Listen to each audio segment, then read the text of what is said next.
हमारे India direct news से देश के प्रधानमंत्री नरेंद्र मोदी और सरकार को कोई मैसेज पहुंचाना चाहते हैं? बिल्कुल कहना चाहता हूं कि प्रधानमंत्री पूरे देश के प्रधानमंत्री होते हैं। किसानों की बात सुने, अकेले कारपोरेट की बात ना सुने। 10 महीने हो चुके हैं किसान को बैठे हुए, इसके बारे में आप कोई ज्यादा समय नहीं होगा, 10 महीने। अभी तो आंदोलन कितना लंबा चलेगा। राज्य क्या कहना है आपको, आज भारत बंद है? देखो, भारत बंद है, ठीक है, लेकिन जो लोग हैं ना वो घर पे बैठे हैं, आराम से पकोड़े तले जा रहे हैं, चाय पी जा रही है, उन्हें किसी चीज से मतलब नहीं होता, कभी भी कुछ भी हो। और क्या कहना है सरकार को, क्या मैसेज? सरकार को ये मैसेज देना चाहते हैं हम कि किसी की भी सरकार आए, आप सिस्टम बदलो, क्योंकि इस देश का सिस्टम खराब है। जैसे कि आज भारत बंद हुआ है, 4 बजे तक का टाइम है, उसके बारे में और जनता से आप मैं जनता से ये अपील करना चाहता हूं कि जिस तरह से आप किसानों का, मजदूरों का समर्थन कर रहे हैं, उसी तरह से आप हमारा समर्थन करते रहिए। और किसान एक दिन अपने हक और हकूक़ की लड़ाई यहां से जीत कर लौटेगा और इस तानाशाही सरकार को हटा कर लौटेगा। सिंह जादौल जी, आइए जानते हैं उनसे भारत बंद को लेकर क्या कहना है उनका। सर जी, भारत बंद का बड़ा जोरदार असर है पूरे देश में, पूरे प्रदेश उत्तर प्रदेश में, और बड़े शांतिपूर्वक ये भारत बंद चल रहा है। और जो संदेश आ रहे हैं पूरे देश से बड़े उत्साहजनक आ रहे हैं, क्योंकि शांतिपूर्वक है हम। और देश की सबसे बड़ी बात एक है कि जनता जनार्दन से जो मैंने निवेदन किया था कि हमारा सहयोग करें, तो देश की जनता जनार्दन ने बड़े दिल करके बड़े रूप में हमारा सहयोग किया है। और जिन जिन लोगों ने, खासकर मीडिया, सोशल मीडिया, सारे लोगों ने धूप में खड़े होकर के इस आंदोलन को कवर किया, पूरे देश में कवर किया, तो मीडिया के साथियों का भी बहुत बहुत धन्यवाद है, सभी का धन्यवाद।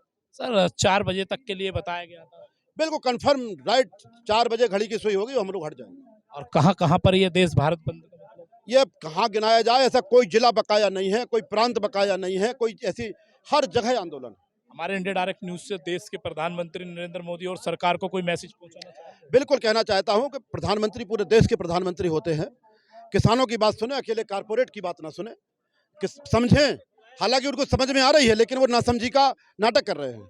समझ में आ रहा है उनको कि कहीं ना कहीं गलती हुई है, इसीलिए संशोधनों को तैयार हो गए हैं, होल्ड करने को तैयार हो गए हैं। तो थोड़ी सी समझ को और बढ़ाएं, किसानों की बात माने। हम कोई राजनीतिक दल के लोग नहीं हैं, हम आम किसान लोग हैं जिन्होंने बार बार आपकी सरकार बनाई है। अगर हमारी बात मानते हैं, इन 3 कानूनों को वापस लेते हैं, एमएसपी पे कानून बनाते हैं, तो सर किसान खुशी से घर चला जाएगा। 10 महीने हो चुके हैं किसान को बैठे हुए, इसके बारे में आप कोई ज़्यादा समय नहीं होगा, 10 महीने।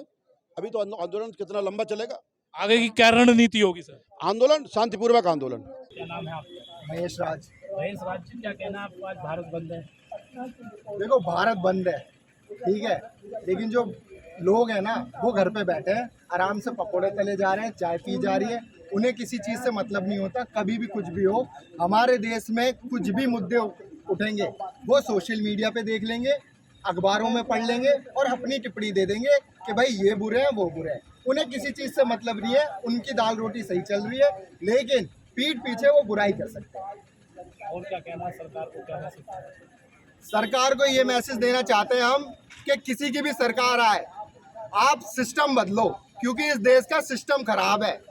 आम आदमी को सिर्फ वोट देने से मतलब होता है, किसी की भी सरकार आए उसे सिर्फ बटन दबाना है।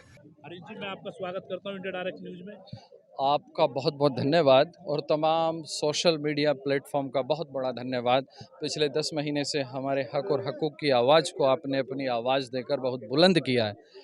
आती है भारत बंद की बात, तो भारत बंद में सबसे पहले तो मैं अपने देश की जनता का धन्यवाद करना चाहता हूँ। संयुक्त किसान मोर्चे के आह्वान पर मेरे देश के 135 करोड़ लोगों ने अपना समर्थन दिया और आज मेरे देश की जनता ये समझ चुकी है कि जो अन्नदाता पूरे देश का पेट भरने का काम करता है वो सड़कों पर सो रहा है हमें जगाने के लिए। और इसकी सबसे बड़ी सफलता ये है कि आज मेरे देश का एक एक व्यक्ति जाग चुका है। सबसे बड़ा धन्यवाद देश की जनता का है और आप लोगों का है। जैसे कि आज भारत बंद हुआ है, 4 बजे तक का टाइम है, उसके बारे में और जनता से आप? मैं जनता से ये अपील करना चाहता हूं कि जिस तरह से आप किसानों का, मजदूरों का समर्थन कर रहे हैं, उसी तरह से आप हमारा समर्थन करते रहिए। और किसान एक दिन अपने हक और हकूक़ की लड़ाई यहां से जीत कर लौटेगा और इस तानाशाही सरकार को हटा कर लौटेगा, क्योंकि इस तानाशाही सरकार की जो जड़ें हैं, जो ये अब तानाशाही पर्दों की तरह हिलने लगी है, शर्त यह है कि इसकी बुनियाद हिलनी चाहिए। तो सच्चाई ये है कि आज, और एक और मैं गुजारिश करना चाहता हूं आपके माध्यम से कि मेरा देश, और जो मेट्रो सिटीज़ में लोग रहते हैं उन लोगों से कि आप गूगल पे जाइए और एसेंशियल कमोडिटी एक्ट में जो अमेंडमेंट किया है, जिसको वापस लेने के लिए आज किसान सड़कों पे सो रहा है 10 महीने से, आप उसको पढ़िए। और क्या आप मेरे देश में ये सहमति देते हैं कि खाद्य पदार्थों पर असीमित भंडारण की आज़ादी होनी चाहिए? और जैसे ही खाद्य पदार्थों पर असीमित भंडारण की आज़ादी होती है, रोटी व्यापार की वस्तु बन जाती है। रोटी व्यापार की वस्तु नहीं, रोटी एसेंशियल वस्तु है, आवश्यक वस्तु है। लेकिन यदि रोटी पर कालाबाजारी होने लगी, रोटी पर व्यापार होने लगा, तो पूरा देश भूखा मरेगा, और ये हम स्वीकार नहीं करेंगे।